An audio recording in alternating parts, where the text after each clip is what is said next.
Assalomu alaykum, hurmatli sessiya ishtirokchilari, hurmatli deputatlar.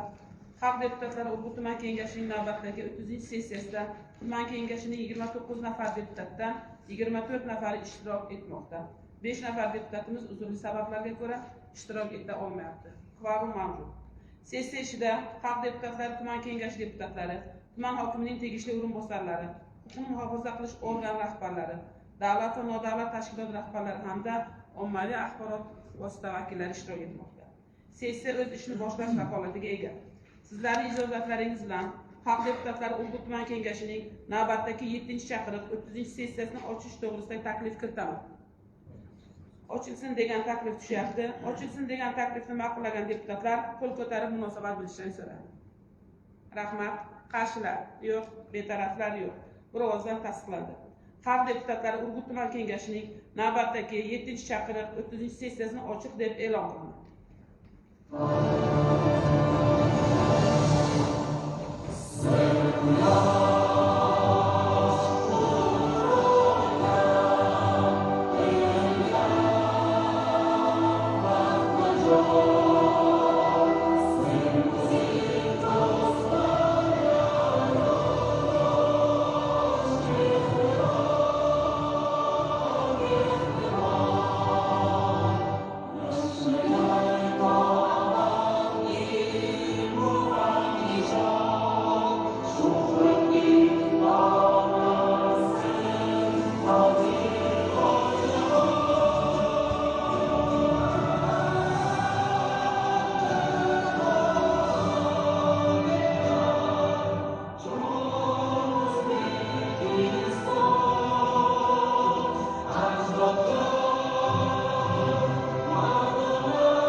Hurmatli deputatlar, amaldagi qonunlarga muvofiq sessiya kotibini saylab olishimiz kerak.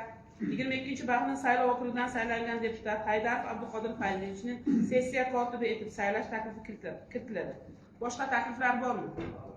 Agar boshqa takliflar bo'lmasa, ushbu taklifga qo'shilgan deputatlar qo'l ko'tarib munosabat bilishni so'rayman. Rahmat. Qarshilar yo'q, betaraflar yo'q. Marhamat, Abduqodir Fayziyevich ishga kirishishni so'rayman.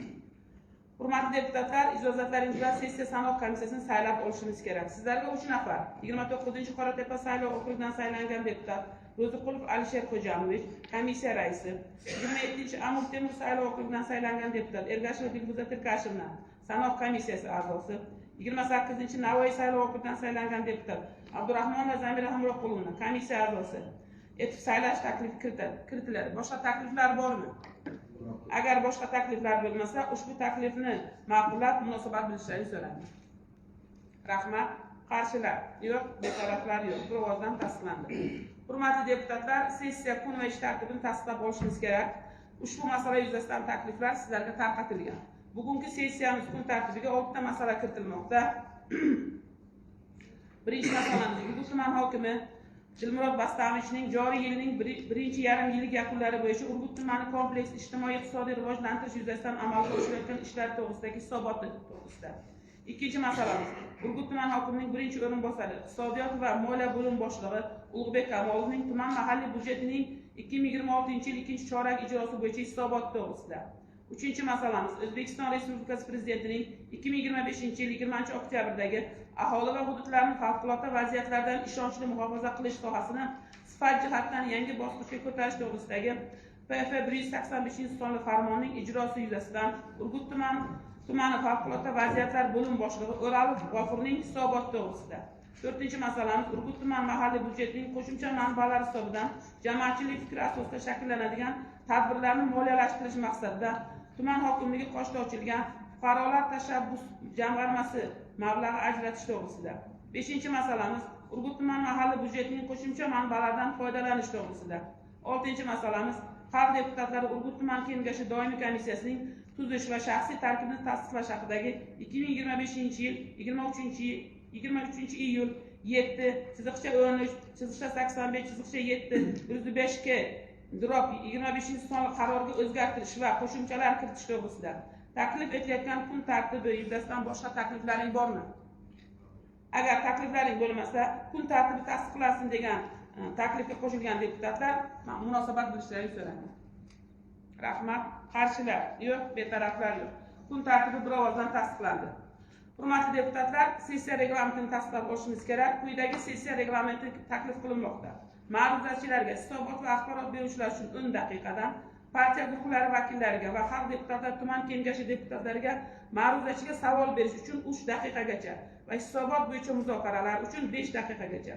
Amaldagi tartibga muvofiq usul va ish tartibi bo'yicha tuman kengashi doimiy komissiyalari, partiya guruhlari fikr, mulohaza va takliflar berishlari mumkin.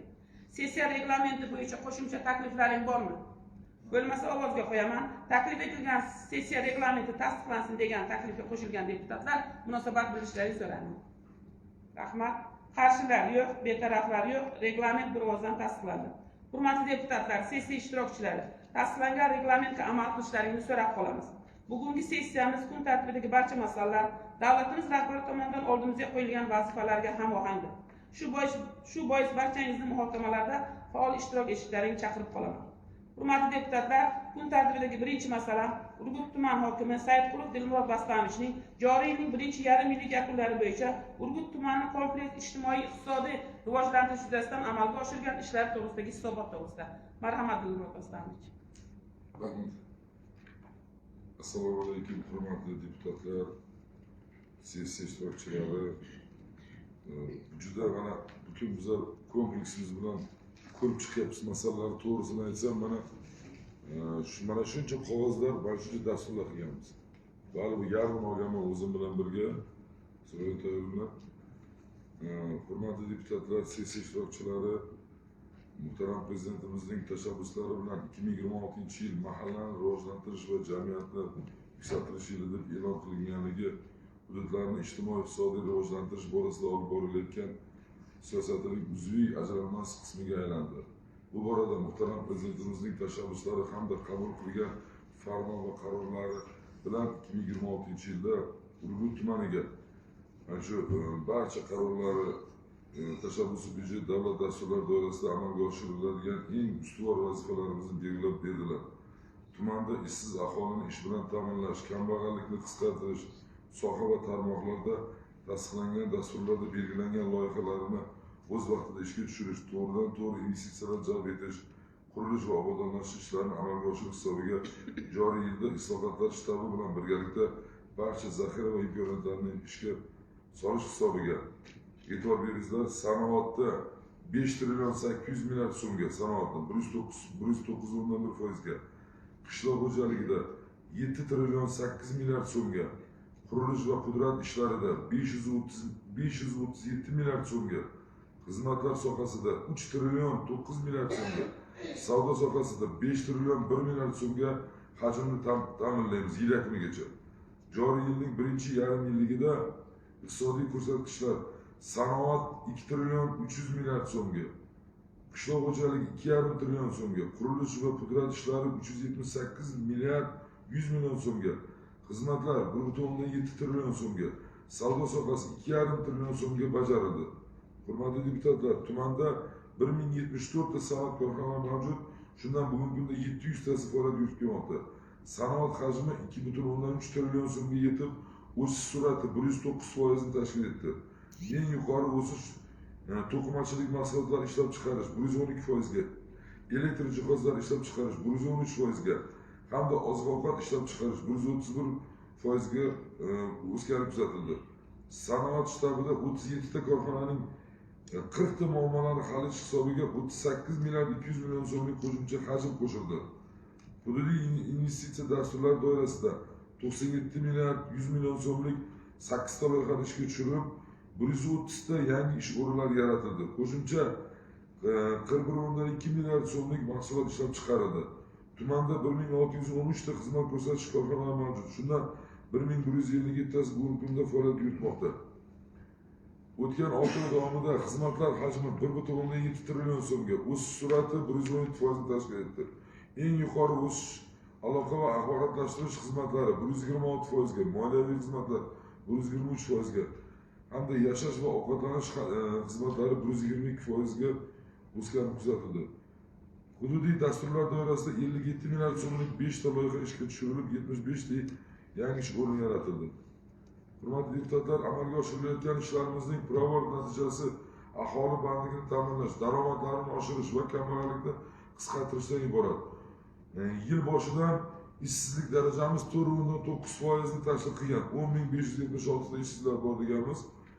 Kambag'allik darajasi yil boshida 6,6% tashkil qilgan. Mana shu ishlarni amalga oshirish natijasida birinchi iyun holatiga ishsizlik darajamiz 4,7% ga, kambag'allik darajamiz 3,7% gacha qisqartirildi. Endi bir narsaga to'xtalmoqchiman. Biz o'sha reja qo'yganmiz, endi mana shu eng asosiy maqsadimiz o'zi ish faoliyatimiz olib borayotgan hamma bugungi kunda ishlayotgan, mana mehnat qilayotganligini o'zi pirovard natijasi. Tumanimiz endi xabarlaringiz bor. Metodik Urgut tumani muhtaram prezidentimiz metodik tuman qilamiz deganlar eng namunali. Umuman olganda Urgut tumani kambag'allik va ishsizlikdan xoli hudud bo'lishi kerak. Hammamizni bu oldimizga qo'yilgan eng katta maqsadimiz. Bandlik dasturlari asosida 56.342 nafar fuqarolar bandligini ta'minlash, aholi daromadini oshirish hamda soyadan chiqarish belgilab olganmiz. Birinchi yarim yillikda 42.600 nafar aholi daromadi mehnat bilan ta'minlanib, reja 130% ga bajarildi. Shuningdek, kichik va o'rta biznes subyektlariga 720 milliard so'mlik, shundan dasturlar doirasida 253 milliard so'm kreditlar o'zlashtirish belgilab olganmiz. 6 oy davomida 329 milliard so'mlik kreditlar berilib, mana tadbirkorlarga imkoniyat yaratib berilmoqda. Joriy yil boshida 14.084 ta subyektda 290 milliard so'mlik qo'shimcha mablag' aniqlandi. Shundan 175,5 milliard so'mga qayta hisobotlar olinib, 158,5 milliard so'm undirildi. Mahalliy byudjet daromadlar rejasi 227 milliard so'mni rejalashtirgandik, lekin amalda biz mardan kattaroq oldik 249 milliard so'mga yoki 23 milliard so'mga ortiqcha tushum ta'minlashni belgilab olganmiz o'zimizga. Birinchi yarim yil rejasi 106 milliard 100 million so'm tashkil etib, belgilangan reja 121% ga bajarildi, undirildi. Bundan tashqari Olmazor tumani tajribasi Urgut tumanida joriy etildi hamda hudud bo'yicha jamlanma biznes rejalar tasdiqlanib olganmiz. Bunga ko'ra ushbu yangi yondashuv asosida Urgut tumani bo'yicha 2026-yilda 141,5 milliard so'm qo'shimcha manbalar shakllantirilishi hisob-kitob qildik. Joriy yil birinchi yarim yillik uchun belgilangan reja 50,8 milliard so'm bo'lib, haqiqatdan undirilgan tushum 61,6 milliard so'm yoki 120% tashkil etdi. Joriy yil yakuniga qadar belgilangan reja 110% ga 15 milliard so'mga ortiqcha tushum shakllantiriladi. Olmazor tuman namunasi deganda, hurmatli deputatlar, bir narsani tushunishimiz kerak. Mana muhtaram prezidentimiz 50 million dollar berdilar Urgut tumaniga. Shuni 30 million dollari Yangi O'zbekiston massivida 90 gektar Kamangaron hududidan yer berdilar, xabarlaring bor. Mana hisob-kitob qilindi, dastlabki 163 ta ko'p qavatli uy, 15.324 ta kvartira quriladi. Mana shular hammasi lotlarga bo'linib, auksionga chiqarib sotildi. Mana shu lotlarga bo'linib, auksionga chiqarib sotilishi natijasida birgina surat tayyorladi. 30 milliard so'm pul tushadi. Mana shu 30 milliard so'm pulni bizlar uni viloyat hokimimizdan ham gaplashamiz, qilamiz, masalan ko'targanmiz. O'sha zarur bo'lgan joylarga ishlatishimiz kerak bugungi kunda. Mana shu men misol keltirayman, Olmazor nimasi Olmazor tumanini mana shu nima deydi, tajribasi deganda nima tushunadi deganda mana shu masalalar. Mana shu turgan binomiz ham mana sotuvga qo'yilgan, bilasizlar, sotilgan. Yoki mana moliya, boshqa soliq binolari ham mana sotilyapti. O'shandan tushgan tushumlarga mana oddiy misol aytaman, yaqinda auksionda o'ynaldi. Quruvchilar yutib oldi. Nasib qilsa mana o'sha qurilish boshlandi. 22 ta idorani o'ziga jamlab oladigan juda katta tuman hokimligi o'sha idorasi qurilib boshlandi. Bir joyga hamma jamlanadi. Shuningdek, hurmatli deputatlar, 2026-yil 13 ta loyihalarda jami 163 milliard 100 million so'mlik dollarlik xorijiy investitsiyalar o'zlashtirish belgilaymiz. 6 oy davomida 40 million xorijiy investitsiyalar kiritishimiz kerak edi.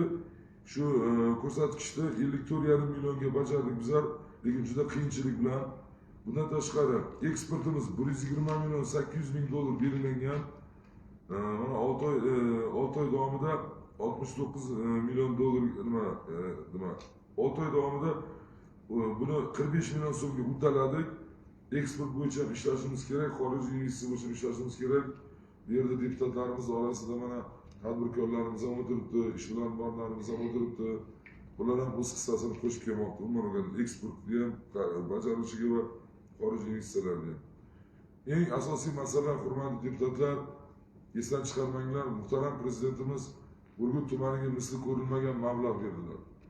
Va topshiriqlarni beryaptilar. O'sha topshiriqlarni tagida manbalari bilan, mablag'lari bilan bizga yechib beryaptilar. Mana birgina bu Urgutni tarixida bo'lmagan. Bu juda esda qoladigan yil, 2026-yil Urgutni yili deb aytsak, Surayotlarni adashmaymiz. Jami barcha qaror va farmonlari muhtaram prezidentimizni jamlaganimizda, mas tashabbusli byudjetlarni ham boshqasini ham 303 ta obyektga 1 trillion 507 milliard pul aylanyapti. 303 ta obyektda qurilish ketyapti. Bu o'sha suv tortish bo'ladimi, ichimlik suvi, irrigatsiya tizimi bo'ladimi, elektr energiya bo'ladimi, yo'lni asfalt qilish bo'ladimi? Mana shuni hammasi jamlanganda bu 1 trillion 507 milliard so'm bo'lyapti. Hurmatli deputatlar, eslaringizda qolsin, mana o'tirgan tashkilotlar rahbarlariga aytyapman. Bu umuman tarixda bo'lmagan bu narsa. Tarixda bu to'g'risini aytay, boshqa tumanlarimiz ham to'g'risini men birovda ajratmoqchi emasman, juda havas kelyapti. Lekin to'g'ri o'ziga yarasha muammo ham, masala ham ko'p, hozir aytib beraman. Yillar davomida yig'ilib qolgan masalalarni bu yechimini toptirish uchun prezidentimiz juda katta mablag' berdilar. Mana ushbu dasturlar doirasida qisqa aytadigan bo'lsam, e'tibor beringlar raqamlarga, 99 kilometr ariq va zavorlar betonlashtirilmoqda. 99 kilometr.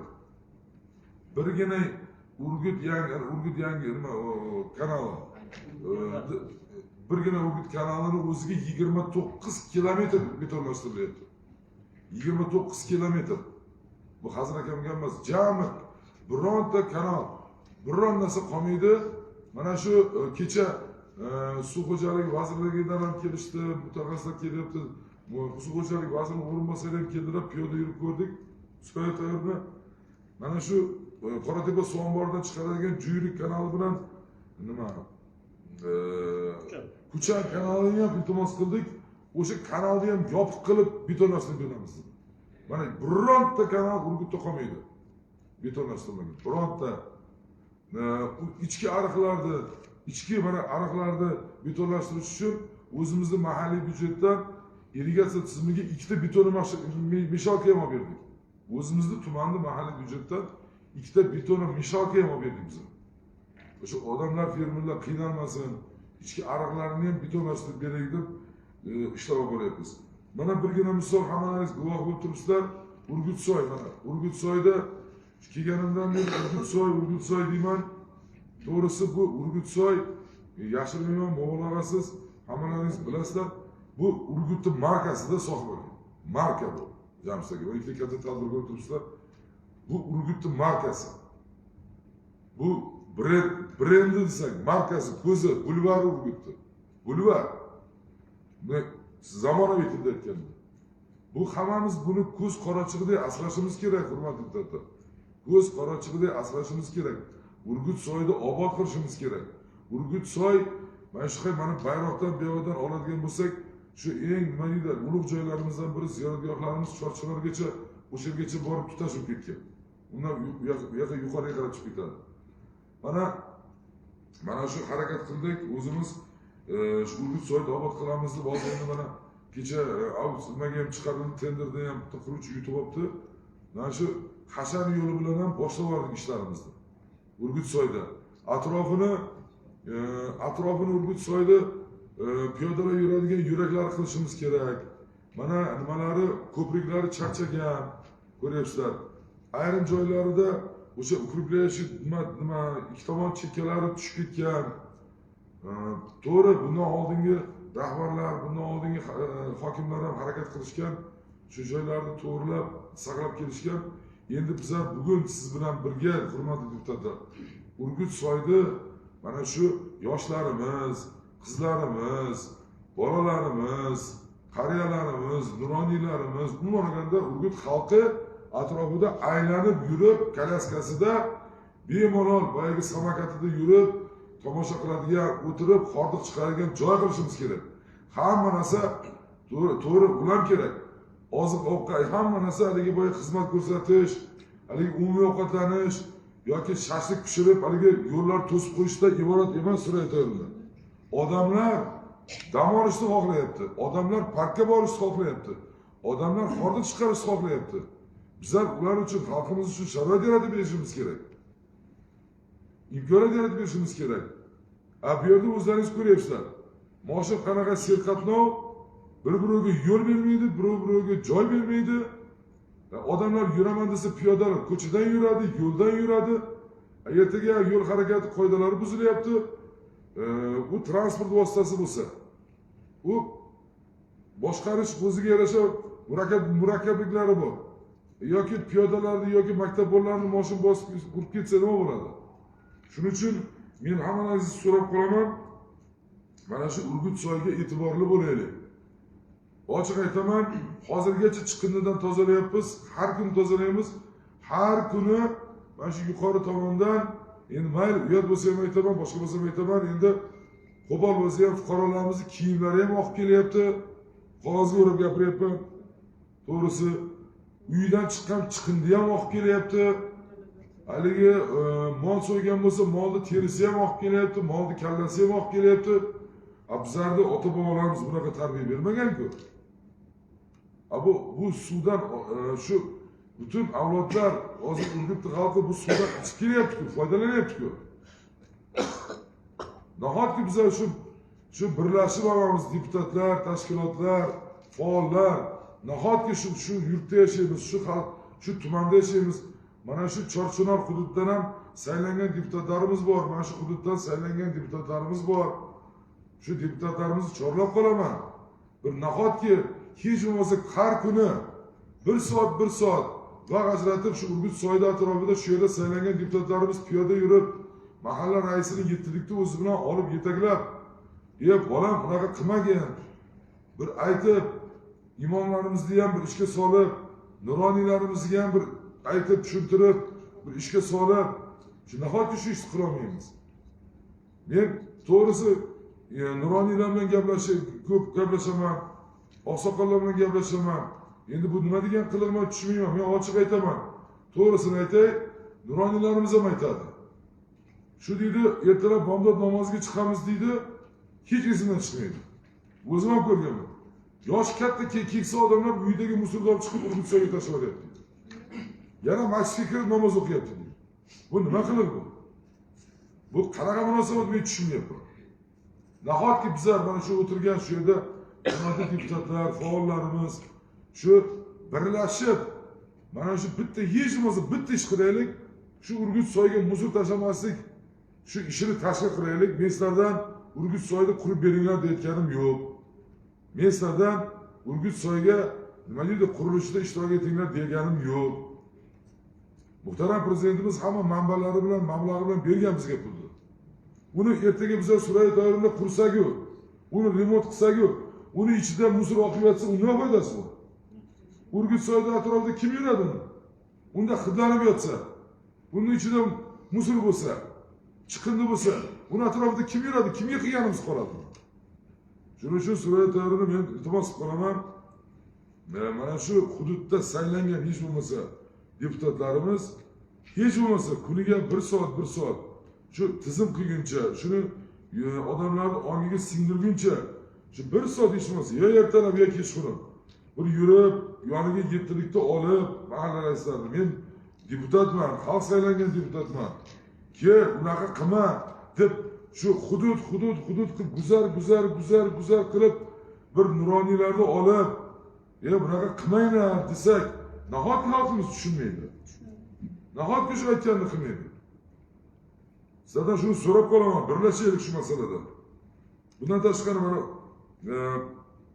99 kilometr qaytarib o'taman, 99 kilometr arava zavorlar betonlashtirilmoqda.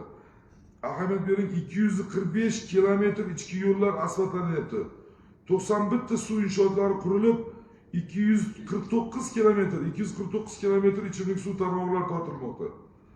Shuningdek, aholiga va tadbirkorlik subyektlariga sifatli elektr energiyasi yetkazib berish uchun 130 kilometr elektr tarmoqlari tortilib, 57 ta yangi tepalar o'rnatilmoqda.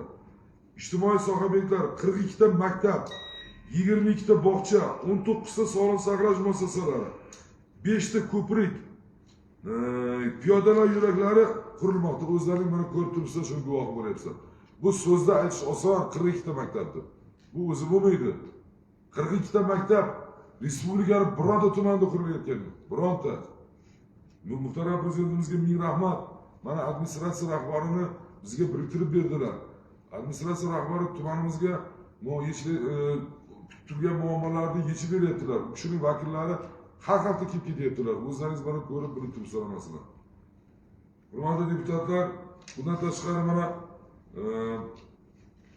tashabbuskor homiylarimiz Urgut tumanida dongi ketgan mana tadbirkorlarimiz bor. Urgut tumani tadbirkorlari Yevropa bozoriga chiqdi. Amerika Qo'shma Shtatlariga hozir mana savdo-sotiq ishlarini yo'lga qo'yyapti. Qancha faxrlansak, Urgut tumani tadbirkorlari bilan shuncha kam. Yana safiga Urgut tumani tadbirkorlarining safiga juda ko'p yana tadbirkorlar qo'shilyapti. Urgut tumani tadbirkorlari respublikaning turli viloyatlarida hozir mana faoliyat ko'rsatyapti degan, masalan Toshkent, yangi Toshkentni ham qurilishda o'zining ishtiroki bilan qatnashyapti. Mana shu tadbirkorlarimiz yordamida 5 ta sog'liqni saqlash muassasasi yangi qurilib topshirildi. Mana birgina kechagi misol yaqinda ochilgan G'o'sda tadbirkorimiz qarib 10 milliard so'mlik sanatoriumlar fizioterapiyasi bilan poliklinika topshirdi. 10 milliard so'mlik davlatga topshirdi. 10 milliard. O'zi bo'lmaydi bu. Soyg'o'sda tadbirkorimiz 7 milliard so'mlik poliklinikani qurib mana davlatga topshirdi xalqqa xizmat qilish uchun.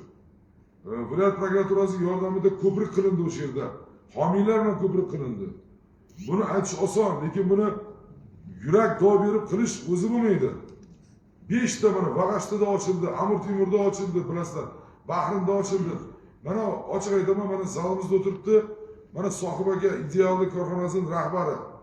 Bitta sherigi bilan birga, Bahrinda mahallada kreativ park bilan yoshlar markazi qurib beryapti, davlat topshiraman. Mana deputatimiz. Rahmat o'tiring.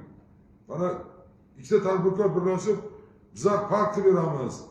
Yoshlar markazi qilib beramiz, kreativ park qilib beramiz deb, uni ham narxi 7 milliarddan kam emas. Uni ham narxi. Ertaga 10 milliardga bo'lmasa, hozir dastlabki hisobga bilan qaraganda 7 milliarddan ziyod bo'lyapti. Mana deputatimiz o'tiribdi. Qancha faxrlansak ham. Oddiy misol aytaman, hammangiz ko'rib turibsizlar, Urgut markazida parkning yonida stadionni mana hozir buzib qaytadan qilyapmiz. Katta stadion, o'sha standartlarga talabga javob beradigan, 3000 o'rni bor, soyaboni bor, yomg'irdan, qordan pana joyi bor. Futbolchilarimizga o'sha razzivalka bo'ladimi, uxlaydimi, mashq qiladimi futbolistlarimiz, sportchilarimiz. Xonalari bilan, barcha jihozlari bilan, eng asosiysi stadion, sug'oriladigan stadion. Davlat talablariga javob beradigan, aholi o'tirib tomosha qiladigan stadion homiylar tomonidan, tadbirkorlar tomonidan qilinyapti. Bu endi narxini aytsam endi 10 milliarddan ziyod mablag' ketyapti. Transferlar bilan, butun irrigatsiya tizimi bilan qilib berilyapti tadbirkorlarimiz. Mana shunaqa tadbirkorlarimiz ham bor, yo'q emas. Mana Mingtepaning o'zida eng olis hudud Mingtepada bog'cha qurilyapti. Bu yerda ham stadion qurilyapti. Investitsiya dasturlariga asosan viloyat hokimimizga rahmat, borgandilar. O'sha yerda qo'shilmagan ekan, maktabga sport zal qo'shib berdilar. Yana qo'shimcha bino qo'shib berdilar.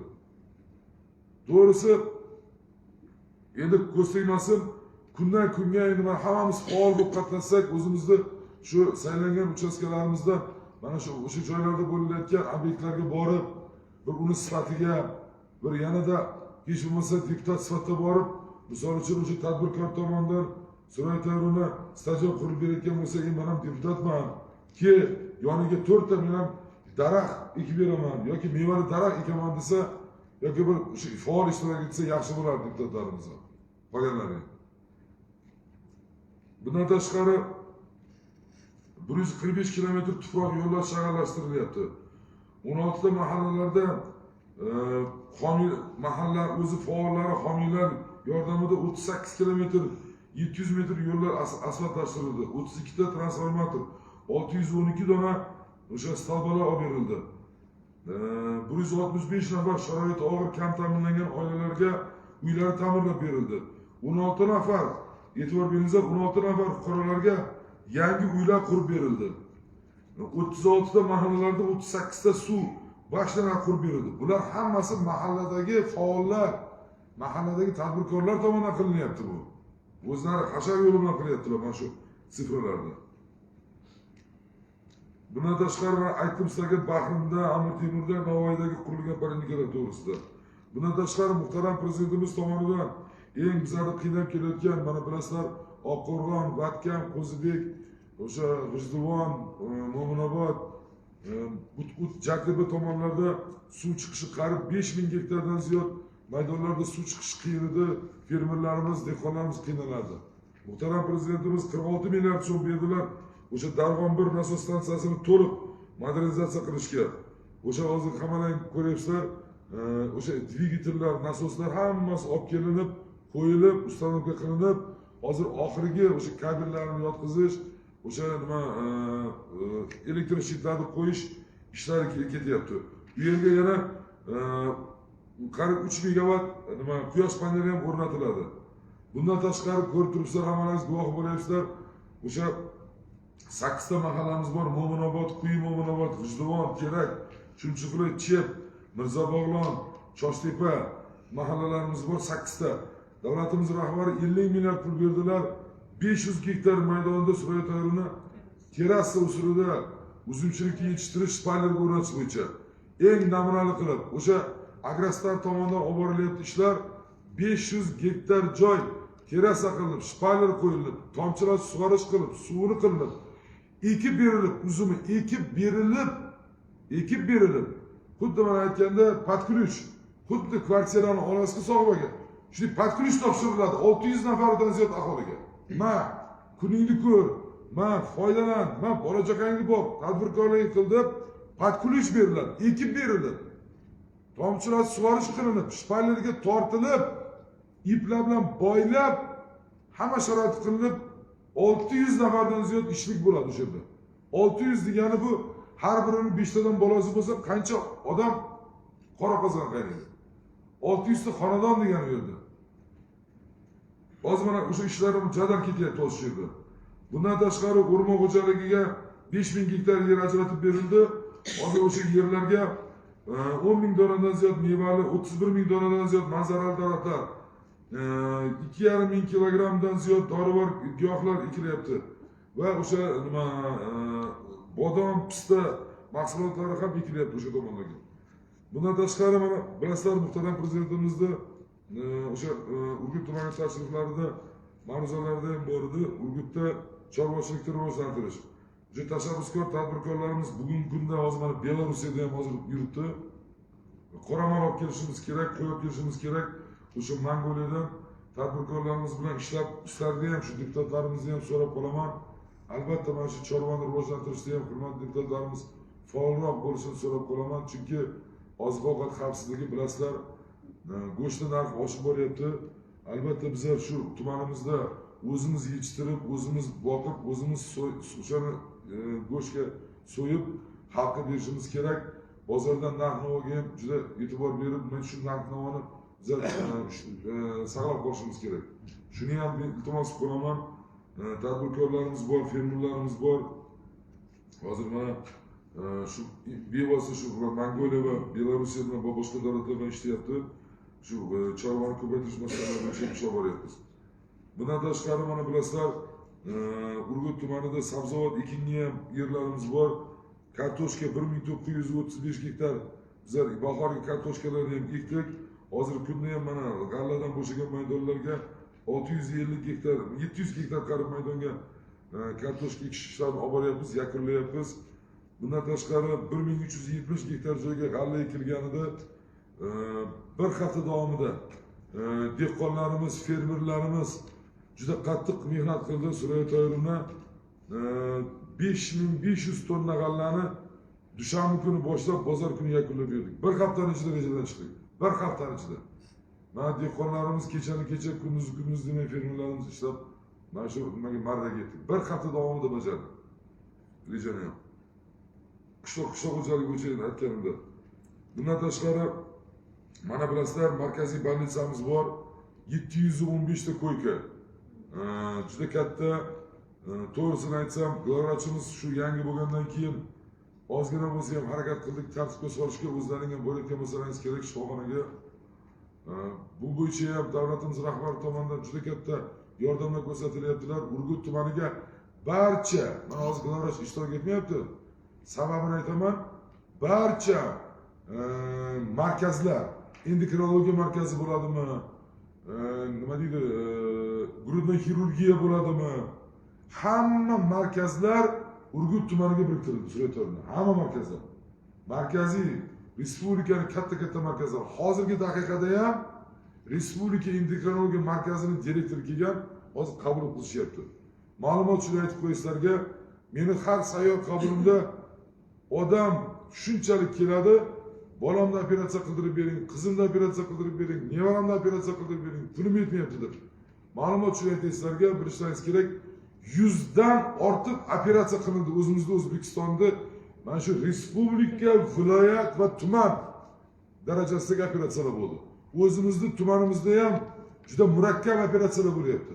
O'zimizda tumanimizda ham 100 dan ortiq mana shu fuqarolarimiz operatsiya qilindi. Bundan tashqari 200 dan ziyod kunlik o'sib boryapti. Endi men oxirgi 6 oylik olgan ma'lumotimda 200 dan ortiq degan sabab ham shu. 100 dan ortiq degan sabab ham shu. Bu birinchi iyul holatiga aytyapman sizlarga. Birinchi iyul holatiga. 200 dan ortiq fuqarolarimiz respublika markazlarida, viloyat markazlarida, tuman bolnitsasida davolanib berildi, operatsiyasiz uchun davolanib berildi. Sog'liqni saqlash tizimida ham. Bundan tashqari viloyatimiz hokimi yordam qildi, 500 million so'm pul berdi. Urgut tumanining o'sha markaziy bolnitsasida yangi laboratoriya boshlandi hozir. Yangi laboratoriya bo'ladi. Analiz topshirish uchun hamma zamonaviy asbob uskunasi bilan. Endi xalq tilida aytganda Surayto'rini demak analiz topshirishim kerak deydi. Odam aytadi, bor deydi, viloyatga bor deydi, u yerda zo'r qiladi deydi. Endi to'g'risi, mayli imkoniyati bor odam viloyatga boradi, chetga boradi, lekin imkoniyati yo'q odam qanday qiladi? Samarqandga borib kelishim oxirida Sohib aka. Og'ir imkoniyati yo'q odam. Shuning uchun viloyat hokimimizga ham murojaat qildik. U kishi masalamizni yechib berdilar. 500 million so'mga yangi zamonaviy asbob uskunasi bilan laboratoriya hozir qurish boshlandi. Ulug'bek shuning uchun qattiq nazorat qilingan. O'tiring. Mana sizlarga buni ham ma'lumot uchun aytib qo'yay. Bundan tashqari qabul qilish punkti va damaslar masalasini ham gaplashganmiz. Balki skor pomishlar masalasini ham. Endi hammangiz yaxshi bilasizlar, Urgut tumanida 157 ta maktab bor. Mana rayonning mudiri ham o'tiribdi. Koeffitsiyentimiz juda baland edi, 2%, 2ga chiqib ketganida qamroq. Mana hozir qurilayotgan maktablar evaziga mana hozir koeffitsiyentimiz ham hozir mana pasayib boryapti. Mana 1-3% ga tushishimiz kerak. O'quv yili boshlanish arafasidamiz. Maktablarimizda ham mana o'sha o'quv yiliga tayyorgarlik, kuz-qish mavsumiga ham tayyorgarlik ishlari ketyapti. Bunga ham mablag'lar ajratganmiz.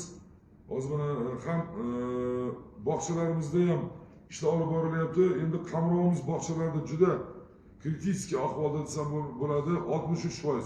Respublikada eng past o'rinda. Bog'chalarimiz ham qamrov.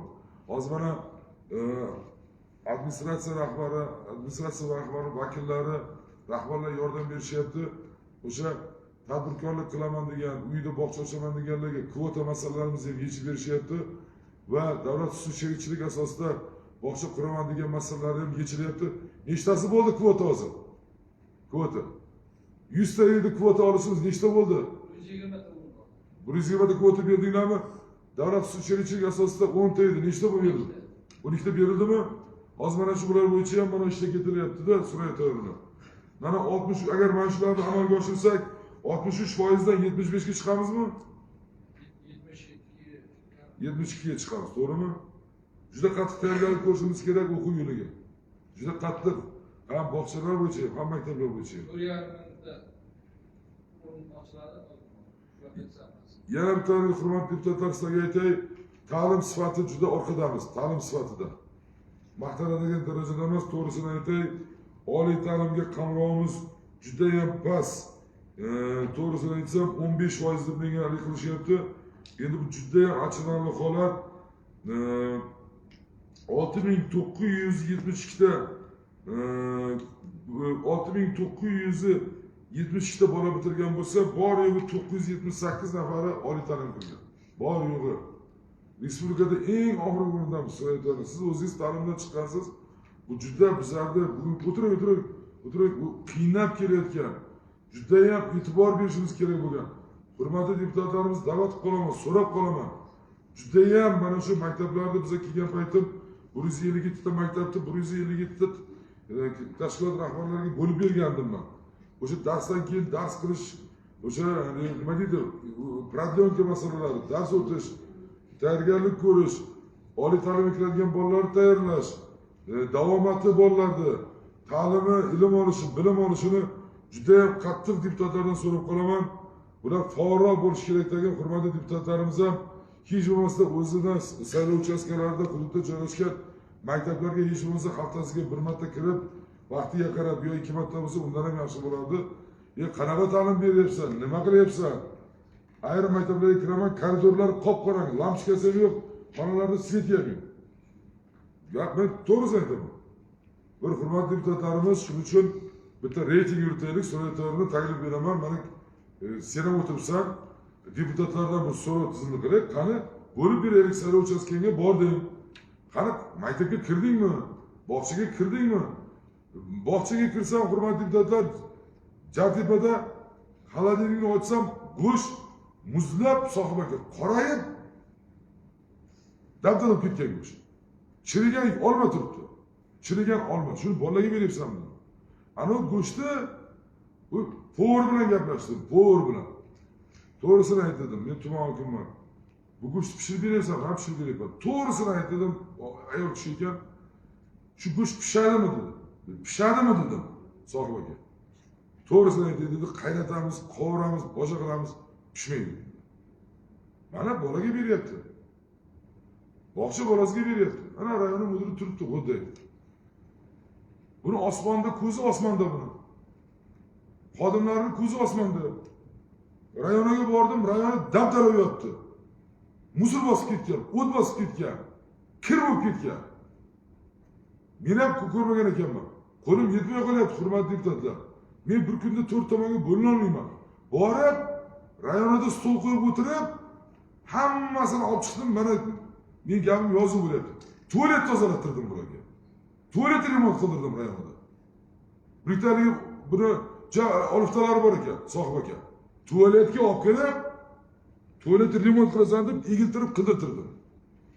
Nimaga deputatlarimiz qilmaydi shuni? Nima uchun? O'sha yerda saylanganmiz-ku.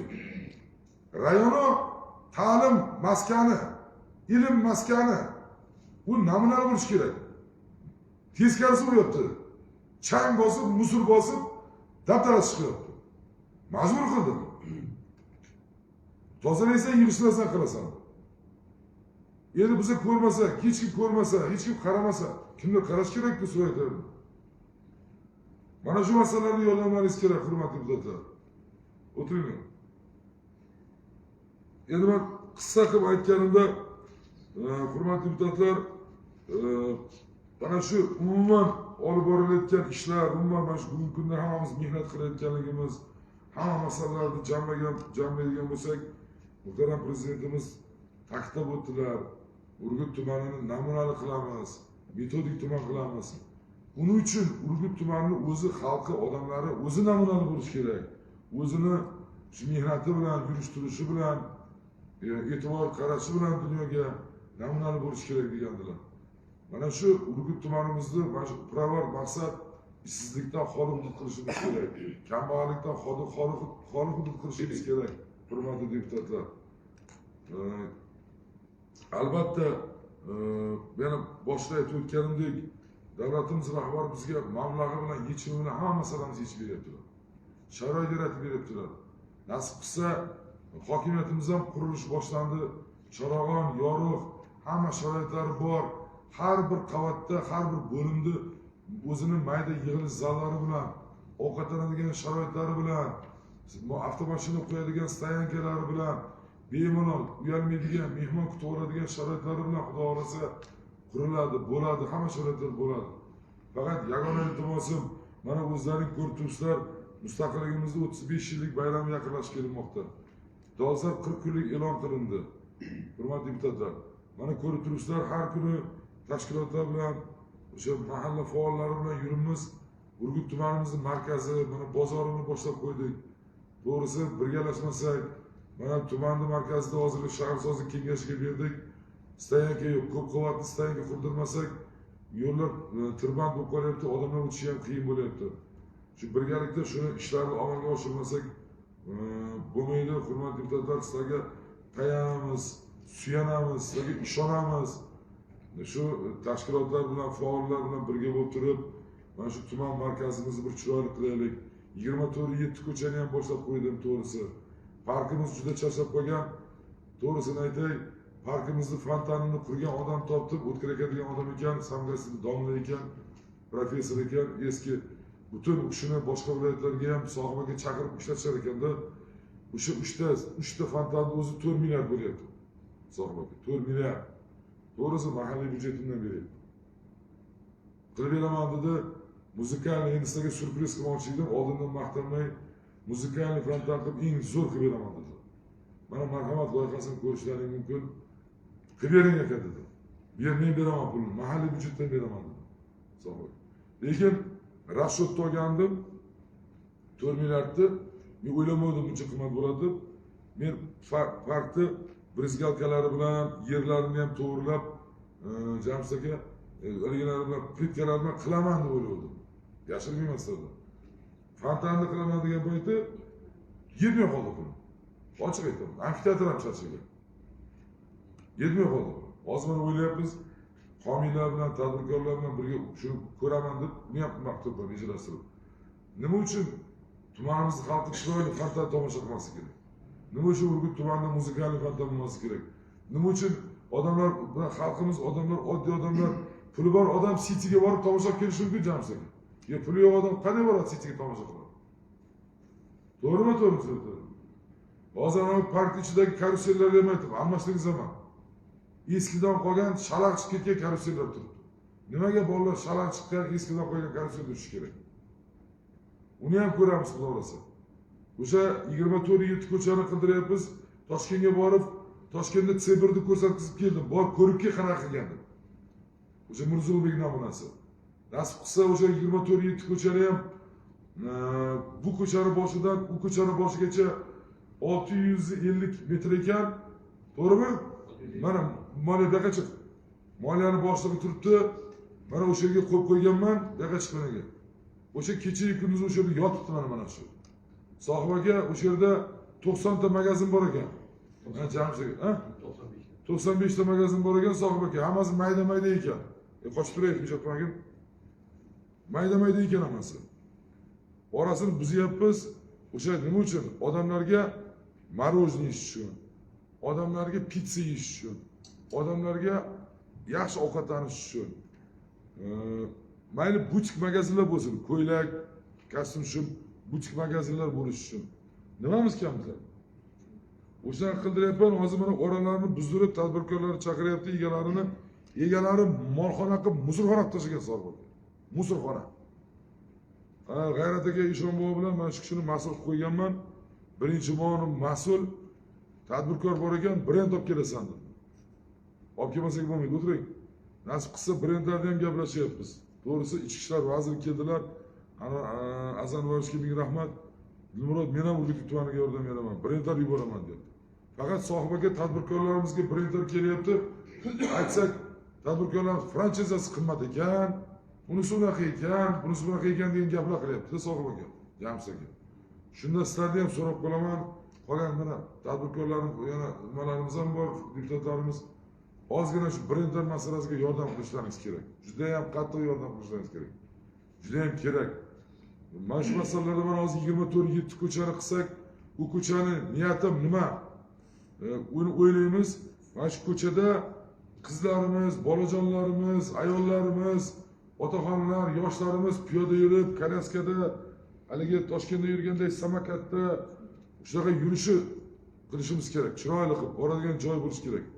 Nimaga Samarqand shahariga chopib ketamiz, Toshkentga chopib ketamiz, o'zimizda sharoit yaratmasak, o'zimiz xalqimizga qilmasak bo'lmaydi bu narsalarda. Shuning uchun mana shu masalalarda ham sizlar yordamlaringiz kerak. Bundan tashqari yana bitta masalani aytay sizlarga. Respublika bo'yicha energetikada yetishmovchilik, energetika sohasida islohotlar ketyapti, rahmat. Energetika sohasida islohotlar ketyapti. 14 ta og'ir tuman belgilangan, respublikada og'ir tuman deb belgilangan. Shu jumladan Urgut tumani ham og'ir tumanga kirgan energetikada. Energetika sohasi bo'yicha misli ko'rilmagan poteriya. Ochiq aytay, 52% dan ziyod poteriya ketyapti, o'g'rilik ketyapti elektrda. 52% dan, hurmatli deputatlar. To'g'ri, biz harakat qildik. Hozir zapchastlarni almashtiryapmiz, bunisini qilyapmiz. Hozirgi kunda 31% ga tushdi. Poteriya degan o'g'rilik degani elektr energiyada. Respublika muhtaram prezidentimiz topshirig'iga asosan yordam uchun Respublika hududiy elektr tarmoqlarining raisi, yangi tayinlangan raisi bizga Sardor Dadajonovich bizga vakil qilib belgilandi. Bundan tashqari muhtaram prezidentimizning maslahatchisi, energetika bo'yicha maslahatchisi Bekzod Rahmatullayevich Samarqand viloyatiga vakil qilib tayinlandi. Hududiy elektr tarmoqlarining raisi respublikaniki Urgut tumanida doimiy bo'ladilar. Mana hozir o'tiribdilar mana shu yerda hozir kabinetda. Xohlasangiz tanishish mumkin. Ertalab selektorda ham qatnashdi. Mana nuroniylarimiz bilan, tashkilotlarimiz bilan. Kechadan beri o'sha elektr energiyani kechadan beri oldindan o'rganyapmiz. Bilasizlar, butun talabga javob bermaydi.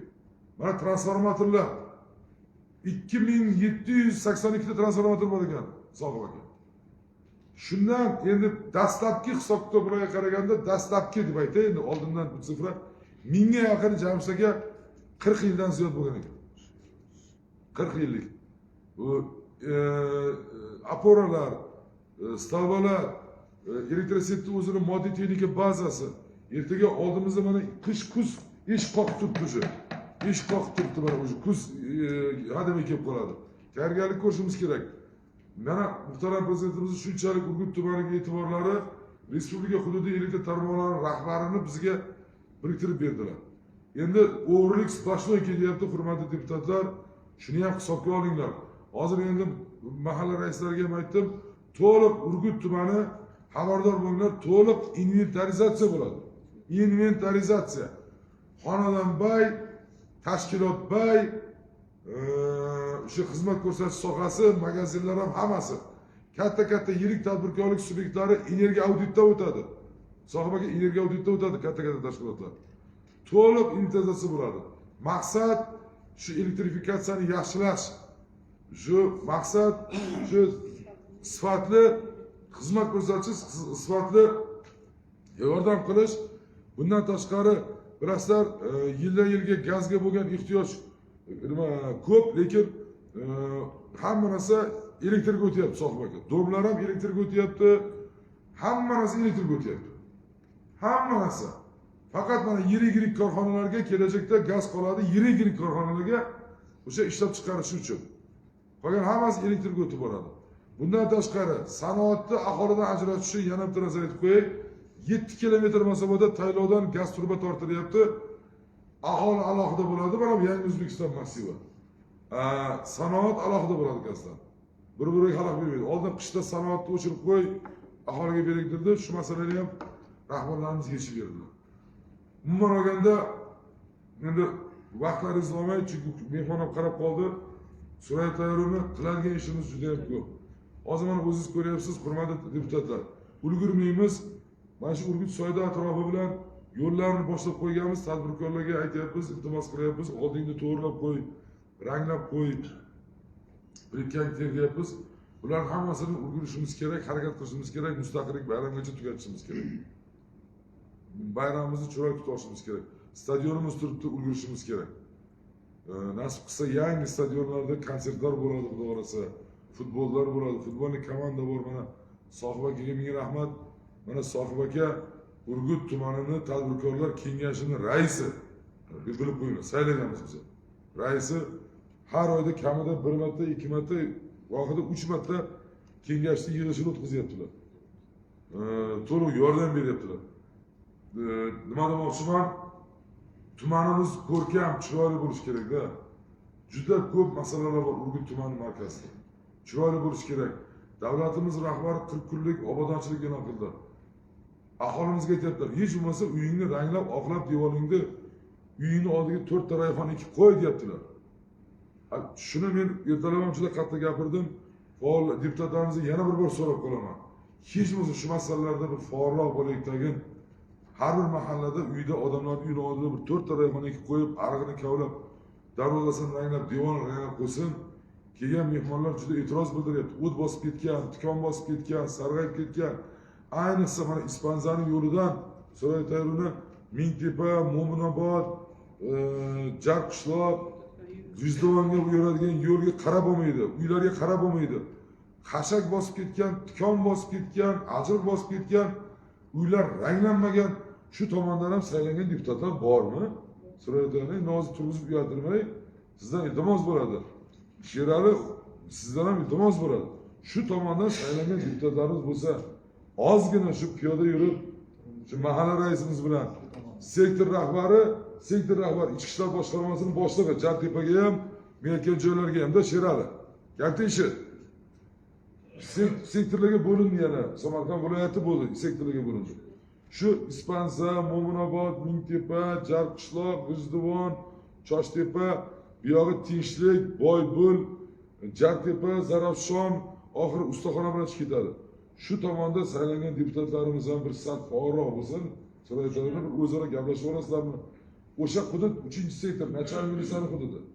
Nachalnik militsiya nima yordam keraksa yordam qilib beraman deyapti. Bular qiynalyapti. Men ham qiynalyapman gapni ochib, so'raydiganlar. Oxiri imomlarimizni ishga soldim. To'rqin domlani, Abdug'ani domlani. Ikkiga bo'lib berdim biroz. Kurukdan bu yog'i Abdug'ani domlaga, Kurukdan bu yog'i To'rqin domlaga. O'sha tomonlar To'rqin domlaga bo'lib berganman. G'oz, Soyg'oz, haligi nima, Mingtepa, Mo'minobod, Jarqishloq yo'llarini To'rqin domlaga bo'lib berganman nuroniylarimiz bilan birga. Deputatlarimiz ham qo'shilsa shunga yaxshi bo'lardi. Bir iltimos, o'sha qo'shilib bir birgalikda yursa, ichki ishlar boshlig'i yordam qiladi. Iltimos qilaman sizlarga. Rahmat o'zingizlar. Hurmatli deputatlar, umuman olganda mana ko'rsatay sizlarga mana bor hozir qo'limga olgan narsalarim, gap qog'ozda emas, gap nimada emas. Mana qo'sha mana haligilar tahlillar. Bu faqat qog'oz. Mana qo'sha mana qilar, mana bolagilarim, prezentatsiyalarim mana hammasi bor. Hammasini bering Ulug'bek. Deputatlar hammasini bering boshlar.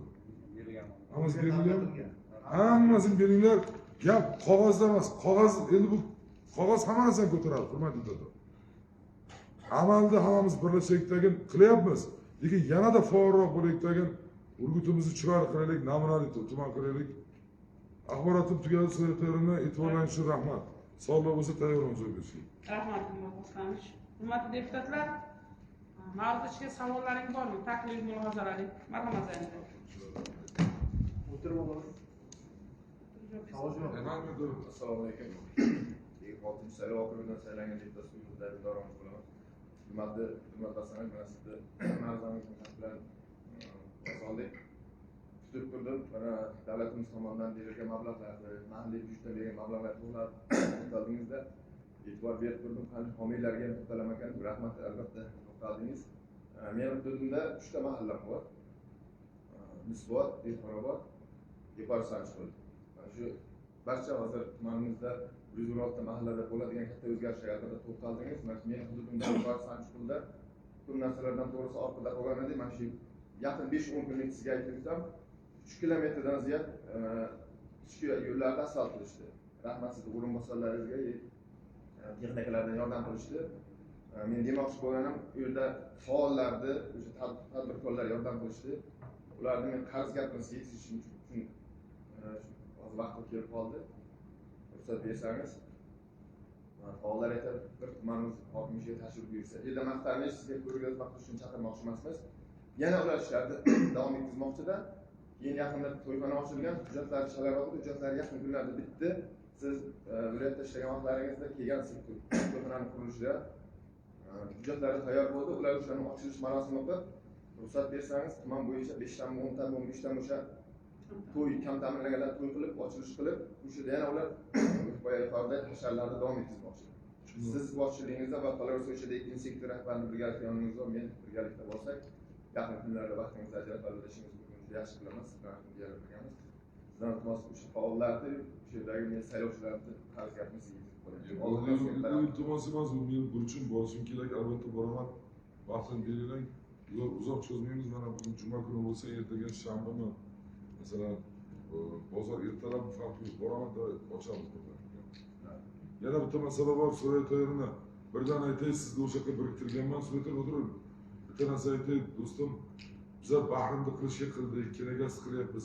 Lekin Bahrim hududida bitta Achinali qishloq bor o'sha yerda. Nima edi shu?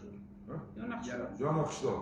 Mana shu yana qishloq bilan Ulug'bek juda achinarli holatda, to'g'risi yana qishloq bilan borib shug'ullanib, Ulug'bek borib sohib bilan birga hammamiz ko'rmasak, ishlamasak bo'lmaydi. Juda achinarli holatda o'sha yerda menga fuqarolar murojaat qilgandi. Rasmiy xabaringiz bor shunda Ulug'bek bu yana qishloq masalasi shu ochiq qolib ketdi bizlarda. Ochiq edi, ko'p masalalarimiz bor. Lekin mana Ulug'bekda bu Ulug'bek ham mana yangi zam hokim ijtimoiy masalalar bo'yicha shu Ulug'bek o'sha yerda masalamiz bor. Keyin Qorabuloqda bitta mahalla qolib ketgan. Mana Muruvvat uyining orqasidan yonidan qaysi mahalla? Qaysi qishloq? Men o'ylayman 7 uylik deyiladi. 7 uylikmi? Ha, shuni ana shu muammo. Ulug'bek 7 uylikmi? O'sha yerda muammo bor. Qaramay qolib ketganda to'g'risi. Qorabuloqdagi qishloq. Qorabuloqda o'sha yerda menga nima aytdi? Sohibim aytdi. Hozir anasam kelibman, qilgan ishlarni ko'rsatib olib kelasiz. Bizga ham sizni shunaqa ta'rif qilgan. Xo'p. O'sha uchun birga boraylik. Xo'p. Faollar ham kelibdi. Xo'p. Ancha lekin o'zi ish qilganini ko'rsatmoqchi ham. Xo'p. O'sha 7 uylikda yana qishloqda Ulug'bek muammomiz bor. Buni o'ylashimiz kerak. Nima bo'lsa ham Ulug'bekjon. Mana shu qor, yomg'ir tushguncha biz o'sha yerda bir ulgurguncha masalan ishlashimiz kerak, qilishimiz kerak. Qor, yomg'ir tushguncha. 7 uylik va yana qishloq. Ana shu ikkalasi imенно kontrolda eslashimiz. Tamam, o'tiringizlar. Rahmat, yana kimda savol bor? Yana kimda savol bor, taklif, mulohaza? Agar taklif Marhamat, buyurun. Boyagi Saudiya qassasiga chiqishlar bo'yicha mana yechim bor. Mahalla raislari bilan gaplashishni oldim bor. O'sha juma kuni kechqurun aylandim ko'chani, sahar 4gacha bozorchilarimiz, yuqori asosiy katta bozorimiz. Bozorchilarimiz mashinadan tashlab ketdi ko'cha. Ular to'xtatib gaplashganimga ular o'sha asosiy tanomchilar o'sha fikr berdi. Mahallamizga bitta chiqim tashlashga joy tashkillashib beringlar bo'lmasa. Agar biza mayda-mayda yashib qo'yib tursak, hamma mahallaga o'tib. misol uchun mana yo'lda atrofdagi mahalla Bergancha, Qamarda hammasiga. Bitta qanaqadir mahalla raisini hozirgi dolzarb 40 kunlikka chiqindi yashirini ikkita-ikkitadan qo'ysak, bizlarning mashinalar ilib ko'tarib tez ketadi. Umidga olib ketadi. Konteynerga o'xshaydi. Konteyner. Agar biz shunaqa mayda chiqindixonani mahallani ichiga ko'tartirsak, mahalla raisi o'zi ham telefon qiladi, kelib olib ket. Yo'l yoqasiga qo'yish kerak asosan. Yo'l yoqasiga muhimi yana ko'payadi. Yo'q, bitta narsasi bo'ldi, mana hurmatli deputatlar, stadion maqsadlari kerak. Eng yomoni, masalan uka, yo'l yoqasiga qo'yamiz suratlarini. Eng yomoni vaqtida olinmasa Samarqand shahar deb oqiladi, hisoblanadi. Yo'l yoqasi mana sog'ib ekan, yoring yopish qo'ymaydi. Qandaydir bir o'tiribdi, akang o'tiribdi. O'rtoq arxitektor o'tiribdi, o'rtoq kadastr o'tiribdi, Urgutlik. Mana o'tiribdi. Og'aylar, men shu gapni oldin ham aytganman, suratlarini shu juda mana shuni yordamlaringiz kerak, konteynerni qo'yamiz. Yo'l yoqasiga qo'ysang, vaqtida ololmay qolsak, ochilib, sochilib, to'kilib, mana men shahar prokurori bo'lganman. Faqat shunga kurashardim. Shunday bir joy tanlanglar, to'g'ri fikr. Farruh, endi hech narsa aytaman shu narsani. Shunday bir mahallaga masalan odam yashamaydigan yoki unaqa joy kam-ku, tomoshalar. Bir qandaydir burilishdami? Ha? Salchi katta ko'chaga kirishdi, katta ko'chani burilish, mahalla kirish joyidami? Shunaqa joylar tanlanglar, to'g'ri deyapsan. Keyin potok kamayadi. Uydan chiqish kamayadi. Lekin uni obratni tomoni bor, orqa tomoni vaqtida olish kerak uni. Katta chiqindixonalardan kechirib. Shuni bir o'zi necha marta aytilyapti, to'g'ri masala ko'tarildi, so'rayapti. Sen Xudo xayring bersin, senga insof bersin, arxitektor joyini topgan. Joyini. Bola. Joyini topgan, ikkalang birga yurib, uchalang. Aql ishlab, katta ko'chaga qo'ysang bo'lmaydi. Dabdala bo'ladi. Shuni masalasini ko'ringlar. To'g'ri aytyapti. Yana nima? Shu o'zidan faqat so'rayapman. Raz aytildimi, zamirkaga olinib so'rayman, menga ayting. Cho'zib yursa aytinglar, mana bu arxitektor cho'zyapti. Bu xayoli joyida emas. Bu nafaqat arxitektor aytyapti, boshqa masalalarda ham. Siz menga borib podskasiya qilishingiz kerak. Siz meni mana to'g'risini aytay, mana yonimda bo'lib turib siz uni aybi yo'q, masalan, uni aytishdi. Ertaga yashirsak isitmasi chiqib ketadi, hamma joy raso bo'ladi. Siz menga podskasiya qilib turishingiz kerak Sherali bilan. Hurmatli hokim, shuni aytuvding, aytgan narsang bo'lmayapti-ku. Tashkilotlaring qilmayapti-ku. Muddat qo'yuvdik degan gapni siz menga doimiy rashab turing. Doimiy nazorat qilmasa bo'lmaydi, hurmatli deputatlar. Hammaga ta'lim aytaman, nazorat qilmasak bo'lmaydi. Shuning uchun menga aytib turing siz. Yana kimda savol bor? Iltimos qilaman, yana bir marta so'rayotganman siz boshlig'ingizda barcha deputatlarimizni juda qattiq iltimos qilaman. Yana bir bor iltimos qilaman. 26-yil Urgutga yili bu. 26-yil. Shu hammamiz yuzimiz yorug' bo'lib turib, yilimizni yaxshi yakunlaylik. Davlatimiz, xalqimiz oldida yuzimiz yorug' bo'lsin, xalqimiz ishonchini oqlab ishlaylik. Odamlar rozi bo'lsin. Muhtaram prezidentimiz bizga katta mana eng katta nima topshiriqlar nima vazifalar. Xalqni rozi qilish. Bu hammasi xalqni rozi qilish uchun insof qadri uchun qilyapti. Shuning uchun yilimizni yaxshi yakunlaylik, birga bo'laylik. Marhamat, men tayyorman. Hurmatli deputatlarimizni ham agar menga aytadigan gapi bo'lsa, shaxsan o'zini alohida qabul qilishga ham tayyorman. Bu qilinayotgan pirovard natijalarda mana xalqni farovonligi, turmush tarzi yaxshilanishi kerak. Yana bitta narsa aytay, hurmatli deputatlar, fuqarolarimiz murojaatlari 3% ga oshib ketdi. 4 mingdan ziyod arz kelyapti. Menga bitta savol berishyapti so'rayotganlar. Bitta savol berishyapti. Xo'p, maktablar qurilyapti, bog'chalar qurilyapti, ko'priging bo'lyapti, yo'ling bo'lyapti, uying qurilyapti. Nimaga ariza ko'payib ketyapti? Nimaga murojaat ko'payib ketyapti? Nimaga muammo ko'payib ketyapti degan savollar qo'yishyapti. Hurmatli deputatlar, esingizdan chiqarmanglar. Mana shuni ham bir hisobga olaylik. O'zlaringiz saylov uchastkalaringizda bir qabullar o'tkazasizlar, gaplashasizlar. Shu masalalarga ham e'tiborli bo'linglar. Chunki yashirmayman, fuqarolar kelyapti, endi 5 qo'l barobarmasday mahalla raisi bor barobar, 7lik bor barobar, hokimga bor, meni ishim emas. Mening ishim bor, men sen masalaga ko'p chiqmayman. Bor tuman hokimga bor deb aytadi deyapti. To'g'risi so'rayapti. Shuning uchun juda qattiq va juda qattiq so'rab qolaman sizlardan. Juda qattiq. Saylov uchastkalaringizda bir qabullar o'tkazib bir eshitinglar, mayli men tayyorman yetishga. Kuchim yetmasa navbat yechamiz o'sha masalalarni. Lekin murojaatlar ko'payib ketyapti so'rayapman. Murojaatlarni o'tirib sizlar bir tahlil qilinglar, mana o'rganda o'tiribdi. Murojaat ko'payib ketyapti. Oilaviy ajrim ko'payib ketyapti. Ajralish ko'payib ketyapti. Onasini tashlab ketish ko'payyapti. Nevaralarini yetaklab yuribdi. Qaynona kelinni haydab yuborish ko'payib ketyapti, hurmatli deputatlar. Qaynota kelinni haydab yuborish ko'payib ketyapti. Ular o'shani farzandi, qizi. Bilmayman nima unaqa bo'lyapti. Nimaga bunaqa darajada oshib ketyapmiz? Hech bir aqlim bovar qilmayapti. Judayam oilada notinchlik, bunaqa nima deydi? Mensimaslik masalalar turibdi. Shuning uchun hammamiz o'sha o'zimizni saylov uchastkamizda hech bo'lmasa shu narsalarni bir qaytarib olsak, shuni bir da'vat qilib olsak, bir tushuntirsak, yordam bersak, judayam bizga sizlarning katta yordamingiz tegan bo'lardi. Shuni men so'rab qolaman. So'rayotganimda mana shuni bir o'tirib, bir tahlil qiling siz. Mana muhabbat turibdi. Qaysi hududlarda ko'paygan? Misol uchun, agar o'ramasda ko'paygan. Misol uchun men deputat bo'lib saylanganman, menga bering. Hurmatli hokim, seni saylov uchastkangda oilaviy ajrim, murojaat, ijtimoiy masala, mana shu narsalar ko'paygan. Mana qara, familiya beringlar, vali. Soha qilib. Menga beringlar. Boray uchrashingiz saylov uchastkamda. Xo'sh, nimaga oilaviy ajrim ko'payapti? Nimaga qaynona kelin bilan kelishmayapti? Nimaga qaynota kelin bilan kelishmayapti? Nimaga ota bola bilan kelishmayapti? Nima bo'lyapti o'zi? Birinchi tomoni. Ikkinchi tomoni nima muammo bor? Ko'chamni shaharlashtirib bering. Xo'p, beramiz. Stalba qo'yib bering. Mayli qilamiz.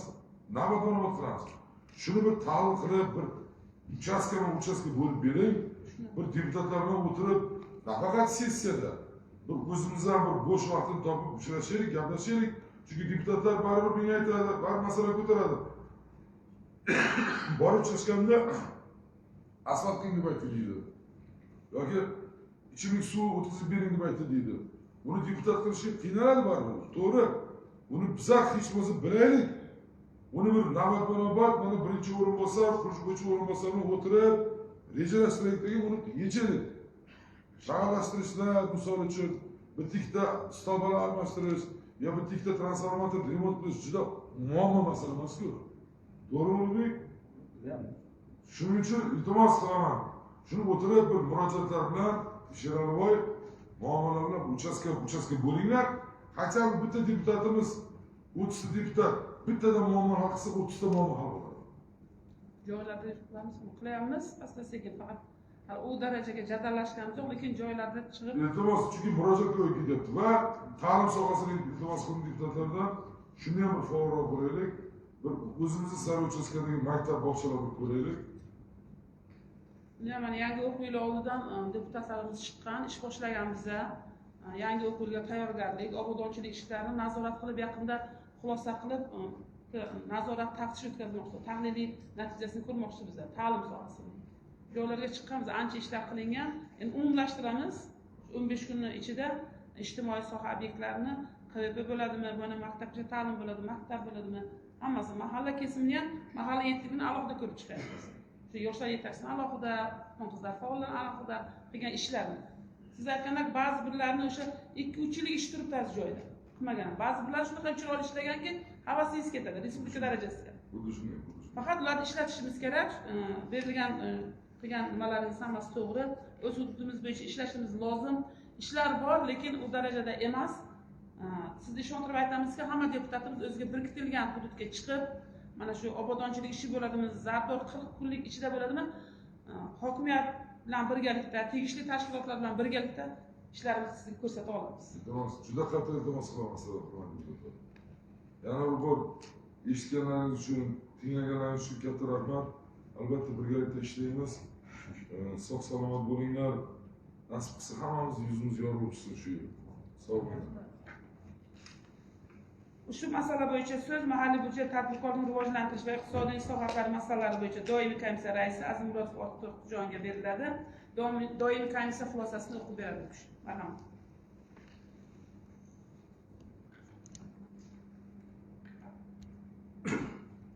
Assalomu alaykum, hurmatli deputatlar, sessiya ishtirokchilari. Urgut tuman hokimi Dilnoz Basarovning joriy yil birinchi yarim yillik yakunlari bo'yicha Urgut tumanini kompleks ijtimoiy iqtisodiy rivojlantirish yuzasidan amalga oshirilgan ishlar to'g'risida hisoboti, mahalliy budjet, tadbirkorlikni rivojlantirish va iqtisodiy islohotlar masalalari bo'yicha doimiy komissiyasining 28-yil 2026-yili majlisida ko'rib chiqildi.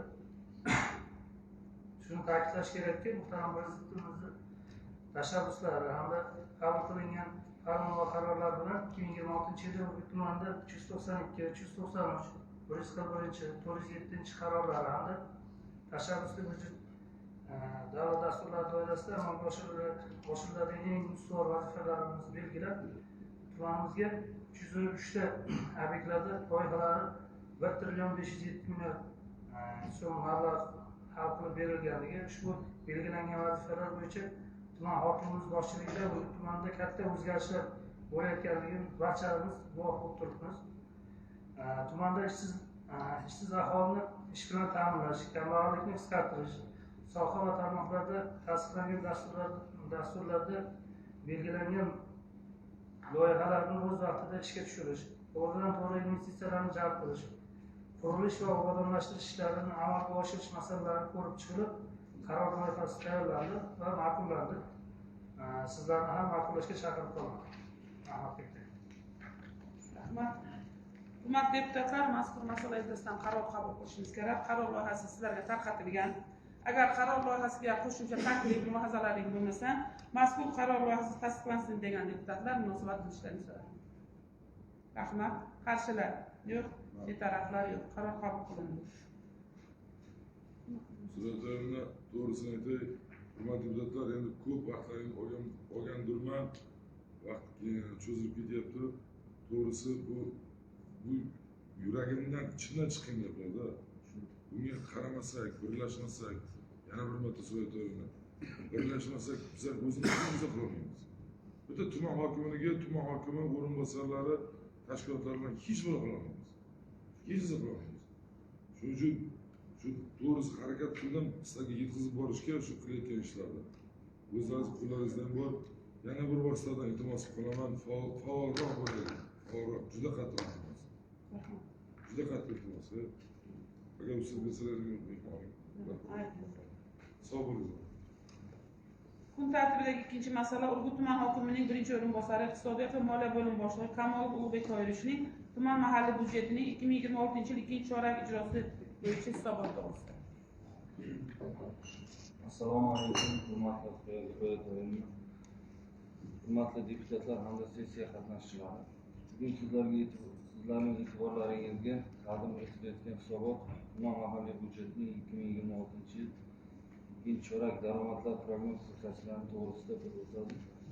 2026-yil ikkinchi chorak mahalliy budjeti bo'yicha belgilangan daromad prognozi rejasi 59 milliard 900 million so'mni tashkil etgan bo'lib, haqiqatda 75 milliard 800 milliard so'mni 126.5%ga 15.9 milliard so'm ortig'i bilan ijro etildi. Bu o'tgan yilgi shu mos davriga bu ko'rsatkich 5.2 milliard so'mga va 109%ga bajarilgan. 26-yil ikkinchi chorak prognoz ko'rsatkichi umumiy holda bajarilgan bo'lsa-da, 4 ta soliq turi bo'yicha belgilangan reja ko'rsatkichlari bajarilmadi. Jismoniy shaxslardan olinadigan mol-mulk soliq bo'yicha 483 million so'm, qurilish materiallari bo'yicha yer qa'ridan foydalanish uchun soliq 155 million so'm, qo'shilgan qiymat solig'i 21 million so'm hamda davlat boji bo'yicha 101 million so'm soliqlar ijrosi bajarilmadi. Tumandagi endi daromadlar tushumi bo'yicha aniq ma'lumotlar yana boshqa sizlardan iltimos bo'ladi, agar buni tuman hokimidan gapirib o'tdilar, o'sha daromad solig'i, mol-mulk yer solig'i, jismoniy shaxslardan tushumlari bo'yicha juda qiyinchilik bo'lyapti. Keyin korxonalarda juda katta muammoga aylangan hozirgi kunda xabarlaringiz bor. Uy joylarni subsidiyaga berish boshlangan. o'sha yerda ko'pgina tashkilotda ishlovchi, korxonada ishlovchi xodimlar kelyaptida, subsidiya olishda amaliy yordam so'rayapti, lekin ish haqlari juda past ko'rsatiladi. Shu noligal ishchilar yoki qo'liga masalan o'zimiz bilan 1,5 million so'm beryapti, qolgan 3 million 4 million so'm mablag'ni qo'liga berilish holatlari bo'lyapti. O'sha bo'yicha o'zimizni qandaydir bir ta'sirchan choramizni ko'rsatishimiz kerak, pozitsiyamizni egallashimiz kerak. Tumanda 2026-yil ikkinchi chorak mahalliy byudjet xarajatlar ko'rsatkichlari to'g'risida gapirib o'tsak, ikkinchi chorak tuman mahalliy byudjet xarajatlari qismi 102% ga ijro etilib, 94 milliard so'm xarajatlar amalga oshirildi. Shu davr mobaynida ijtimoiy soha va aholini ijtimoiy himoya xarajatlari uchun 42 milliard 800 million so'm mablag'lar moliyalashtirilib, bu jami mahalliy byudjet xarajatlarining 45% ni tashkil qiladi. Jumladan umumiy ta'lim sohasi bo'yicha 14 milliard 600 million so'm, maktabgacha ta'lim sohasi bo'yicha 24.3 milliard so'm, sport sohasi bo'yicha 208 milliard so'm, obodonlashtirish sohasi bo'yicha 5-6 milliard so'm, davlat boshqaruv organlari sohasi bo'yicha 15 milliard so'm hamda boshqa xarajatlar uchun 31 milliard so'm xarajatlar amalga oshirildi.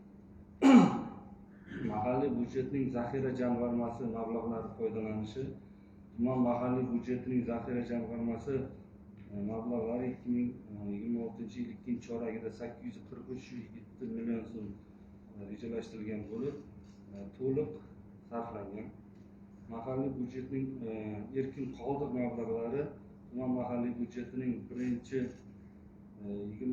1-yanvar holatiga 11 milliard so'm erkin qoldiq mablag'lari shakllangan bo'lib, birinchi chorak mobaynida 7 milliard so'm sarflangan, ikkinchi choragida davomida 4 milliard 100 million so'm sarflangan. Daromad rejasining oshirib bajarilgan qismi hisobidan birinchi chorak daromad rejasining oshirib bajarilgan qismi 6,5 milliard so'm shakllangan bo'lib, ushbu mablag'lar 26-yil ikkinchi chorak davomida 5-8 milliard so'm sarflangan. Hurmatli deputatlar, hozir agar hisobotim tugadi, agarda savollar bo'lsa, bu xarajatlarning ichki qaysi manbalarga ishlatilgani bo'yicha nimalar bo'lsa, tayyor. Rahmat. Hurmatli deputatlar, mavzuga savollaring bormi? Hududlaringdan kelib chiqqan holatda. Savollaring, takliflaring bo'lmasa, marhamat. 16-mehnat vazirligi okrugida saylangan deputat Buyuk Sherobod Zokirovich. Ulug'bek To'yrovich kecha mana bu sessiyaga qo'yilgan masalalar bo'yicha birga joylarga chiqib o'rgandik. O'zingiz ham o'rganish bilasiz. Doim o'rganinglar deb aytasiz. O'rgandik, ko'rib chiqsak, ikkita joyda masala bo'ladigan bo'layapti.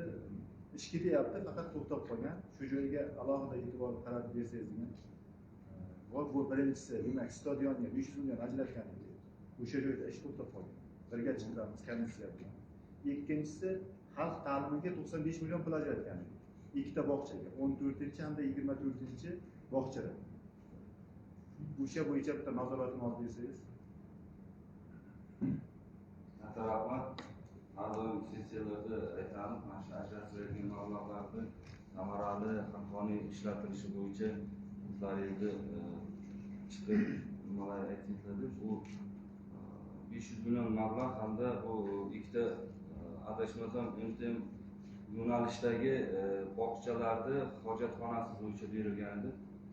Albatta buni alohida nazoratga olib sizlarga yozma ravishda kiritamiz.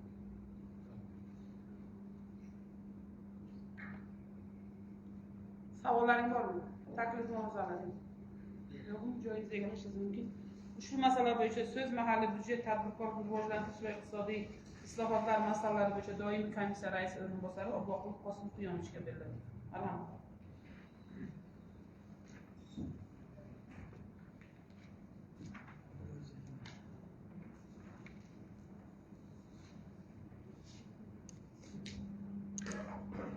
Assalomu alaykum, hurmatli deputatlar, sessiya ishtirokchilari.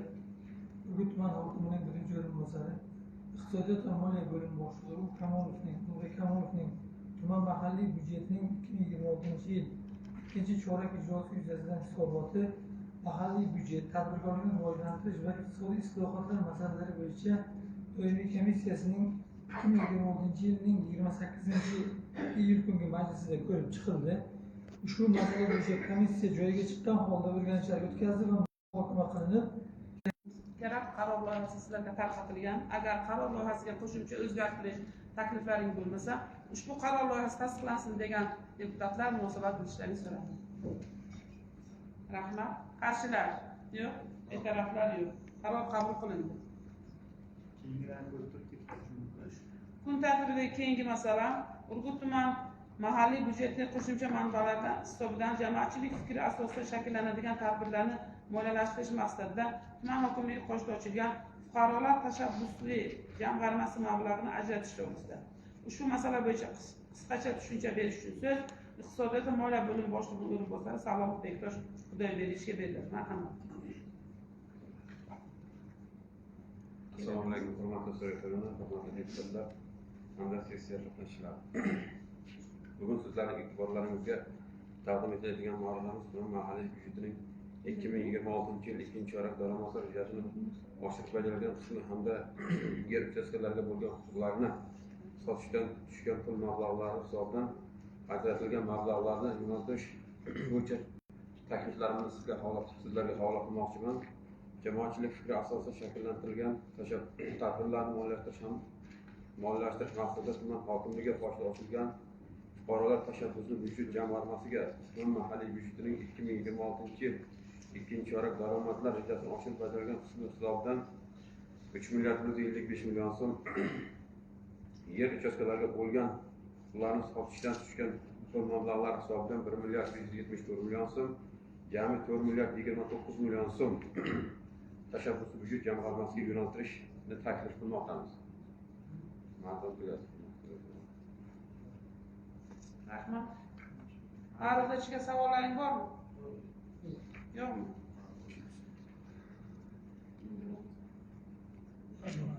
Mazkur masala bo'yicha so'z mahalliy byudjet va tadbirkorlikni rivojlantirish iqtisodiy islohotlar bo'yicha doimiy komissiya a'zosi Burxonov Marat G'ulomovga beriladi. Doimiy komissiya xulosasini o'qib eshittiradi.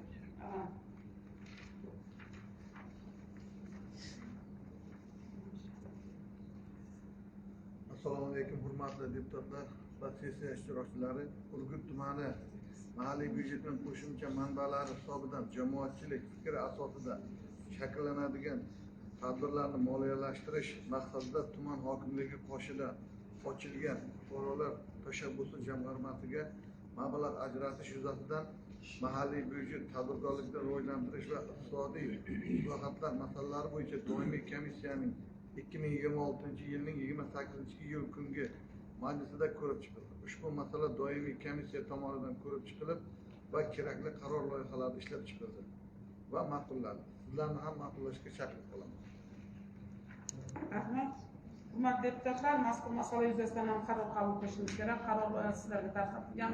Agar qaror loyihasiga qo'shimcha o'zgartirish taklif mulohazalaring bo'lmasa, ushbu qaror loyihasi tasdiqlansin degan deputatlar o'z munosabatlarini bildirishni so'radi. Rahmat. Qarshilar yo'q, betaraflar yo'q. Rahmat. Qaror ovozdan tasdiqlandi.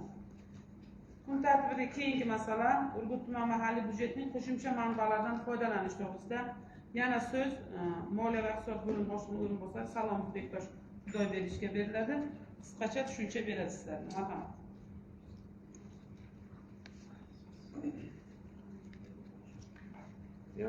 Assalomu alaykum, hurmatli deputatlar. Endi 2026-yil ikkinchi chorak daromad rejasini oshirib bajarilgan qismi hisobidan mablag' ajratish to'g'risida qisqacha to'xtalib o'taman. Birinchi masalamiz Urgut tuman xalq qabulxonasi Urgut tuman bo'limiga zarur bo'lgan jihozlar bilan ta'minlash hamda moddiy texnik bazasini mustahkamlash uchun 19,1 million so'm.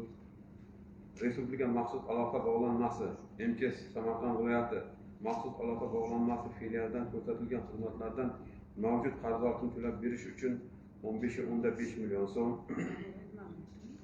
O'zbekiston Respublikasi Oliy ta'lim, fan va innovatsiyalar vazirligi Alisher Navoiy nomidagi Toshkent davlat o'zbek tili va adabiyot universiteti huzuridagi davlat tilida ish yuritish asoslarini o'qitish va malaka oshirish markazida tuman hokimligi xodimlarini malaka oshirish to'lovlari uchun 5.8 million so'm, tuman maktabgacha maktab ta'lim bo'limiga qarashli 14 ta umumta'lim maktablarida tashkil etiladigan inklyuziv sinflarni to'siqsiz muhit talablariga to'liq moslashtirish hamda rekonstruksion resurs xonalarini tashkil etish uchun 554.3 million so'm, tumandagi 63 sonli umumta'lim maktabining ayollar jamoasi a'zolarini futbol formasi bilan ta'minlash hamda respublika bosqichida ishtirok etish uchun borib kelish bilan bog'liq xarajatlar uchun 50 million so'm,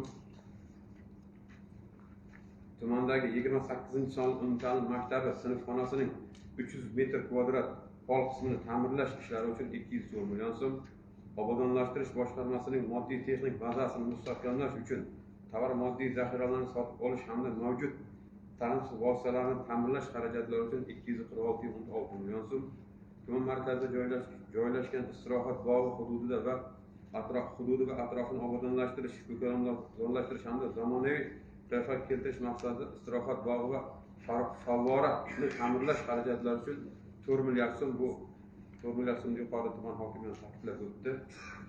Tumandagi ichki avtomobil yo'llarini shag'ullashtirish ishlarida ishtirok etayotgan texnikalarni dizel yoqilg'isi bilan ta'minlash xarajatlari uchun 270 million so'm, jami 5 milliard 365.3 million so'm mablag' rejalashtirilyapti.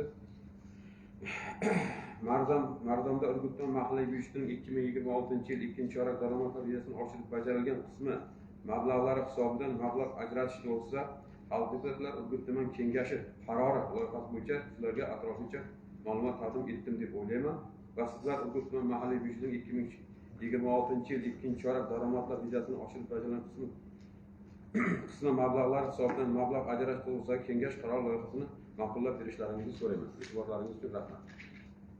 Ma'ruzaga savollarim bormi? Takliflar. Mana taklif bordi. Ikkita maktabda o'rgangandim. Qo'lini nima ochgan ekan, rayonaga bildirgi bergan, ovozi kirmagan, bir oyda bo'lmaydi. O'sha hech bo'lmasa 200 kvadrat metr ekan, maktab raqamini keyin sizga aytaman. Shunga mablag' ajratsanlar. 200 kvadrat.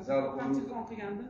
Hozir yana kecha xalq ta'limi bo'limidan 753 million so'm mablag' so'rab murojaat qilyapti. Bu yerda adashmasam salkam 3000 kvadratga yaqin bo'lgan ijtimoiy soha obyektlarini to'liqsini ta'minlash uchun mablag' so'ragan. Hozir Sherol aka bilan maslahatlashib, reytingga qo'yib, keyingi sessiyaga imkon qadar qatnashishni ko'ramiz. Biroq qoldi o'sha o'quv jarayoni boshlab ulguramizmi yo'qmi? Shuni oldinroq agar Elyor aka bilan hozir maslahatlashib qilamizdagi topshiriqni boshlatamiz. Rahmat. Savol, takliflaring yo'qmi? Bo'lmasa joyingizni egallashingiz mumkin. Mahalliy byudjet va tadbirkorlikni rivojlantirish iqtisodiy islohotlar masalalari bo'yicha doimiy komissiya raisi Azimurod Ortiqqa beramiz. Doimiy komissiya xulosasini o'qib eshittiradi.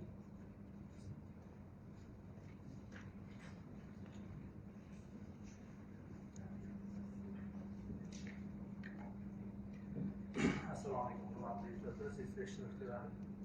Urgut tuman mahalliy byudjetining qo'shimcha manbalaridan foydalanish yuzasidan mahalliy byudjet tadbirkorlikni rivojlantirish va iqtisodiy islohotlar masalalari bo'yicha doimiy komissiyasining 2026 yil kungi majlisida ko'rib chiqildi.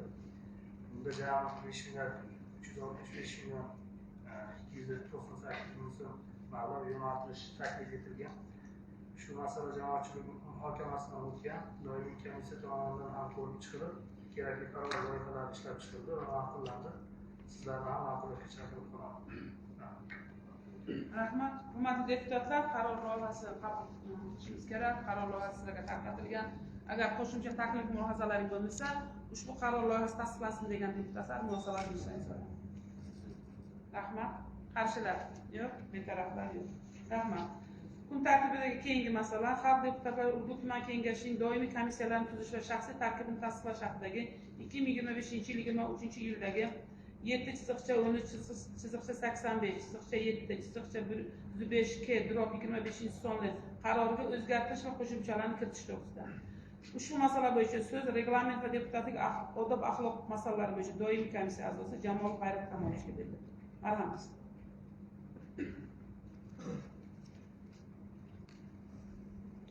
Assalomu alaykum, hurmatli deputatlar, sessiya ishtirokchilari.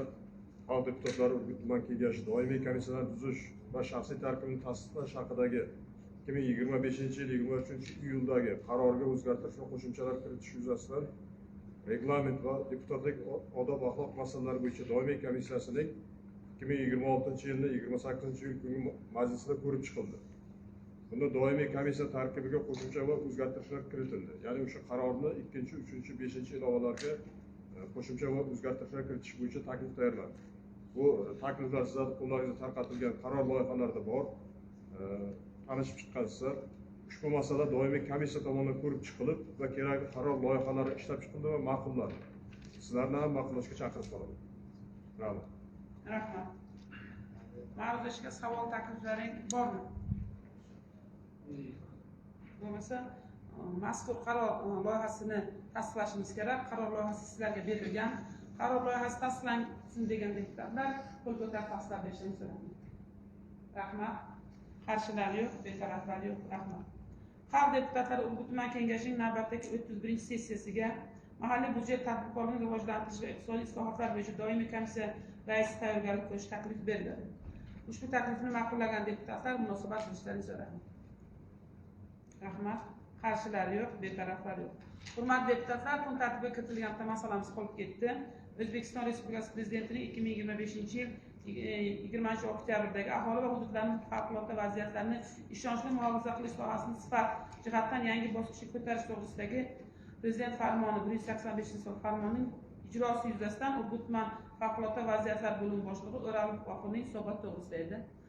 Ba'zi bir sabablarga ko'ra o'sha sessiyaga ishtirok eta olmadi. Shu sababli O'ralov G'afurning hisobotni keyingi sessiyaga qoldirishni ma'qul deb topdik. Xalq deputatlari Urgut tuman kengashining navbatdagi 30-sessiyasi kun tartibiga kiritilgan barcha masalalar muhokama etib bo'lindi. Sessiyani o'tish haqidagi axborot berish uchun so'z sessiya kotibi Haydarov Abduqodir Azizovga beriladi. Rahmat. Qisqaroq qilib. Assalomu alaykum hurmatli deputatlar, sessiya ishtirokchilari. Xalq deputatlari Urgut tuman kengashining navbatdagi 30-sessiyasida tuman kengashining 29 nafar deputatlardan 24 nafari ishtirok etdi. 5 nafari uzrli sabablarga ko'ra ishtirok eta olmadi. Kvorum mavjud, sessiyada 5 ta masala ko'rib chiqildi.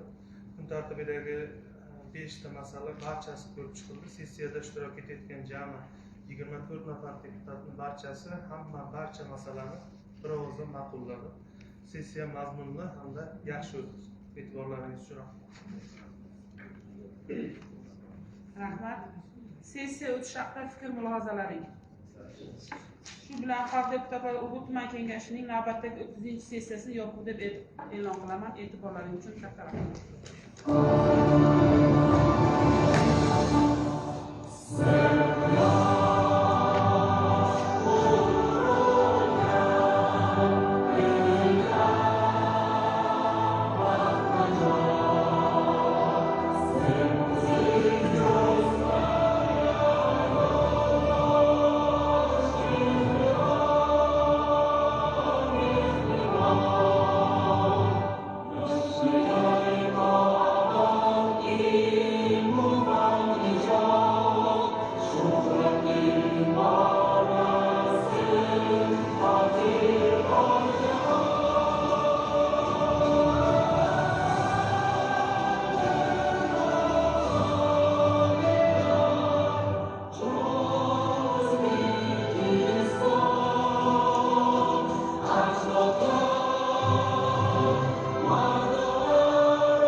Wow.